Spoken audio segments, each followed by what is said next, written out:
Hi, this is Captain Subhoshmi Chatterjee and this is my YouTube channel Captain Smith.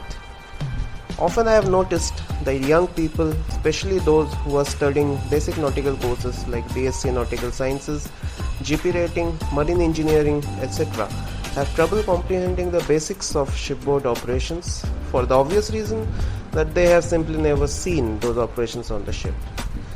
This results in the students trying to memorize them for exams, which results in huge strain on them. I will try to simplify those operations through this channel with help of visuals and explanations which will simplify the process of understanding. So today, let's discuss the basics of mooring operations on a ship. Let's start with the obvious, what exactly is mooring a ship? Well, mooring is a process of securing the ship to a land structure, buoys, or even to another ship. Now, why do we need to do that? To restrict the movement of the ship, of course, mostly for cargo operation. So, how is this achieved exactly?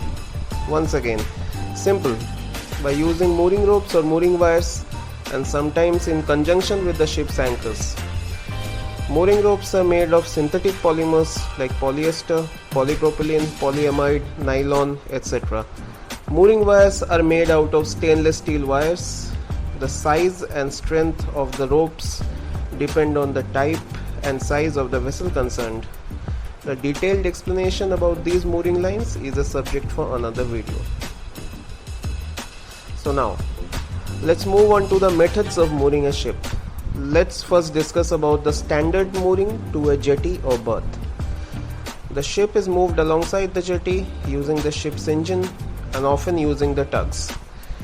Structures called fenders are placed between the jetty and the ship to prevent damage to the jetty and the ship during berthing.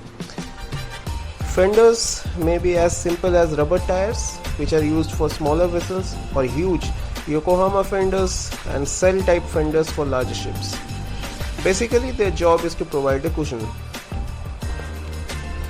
Once the ship is close enough to the jetty, the ship staff passes the mooring line to the jetty, where the shore mooring crew secures them to structures on the shore. The lines are passed either by throwing a heaving line to the jetty and connecting the mooring ropes to it, which is then pulled by the shore gang, or by using small mooring boats which carry the lines from the ship to the jetty. I will discuss more on this process in another video. Now, the lines are passed from the ship in various directions to attain an effective mooring pattern which is suitable to the ship and the port. A standard mooring pattern consists of headlines, which goes from the bow leading forward, stern lines, which goes from the stern of the ship, forward and aft breast lines, which goes preferably at 90 degrees from the ship's fore and aft line, and forward and aft spring lines, the forward spring line leading astern and the aft spring line leading ahead. As you can see clearly from the diagram, the headlines prevent the ship from moving aft. The stern lines prevent the ship from moving ahead. Similarly, the forward springs prevent the ship from moving ahead, and the aft springs prevent the ship from moving astern. The breast lines prevent the ship from movement away from the jetty. So now, the ship is secured to the jetty for cargo operations.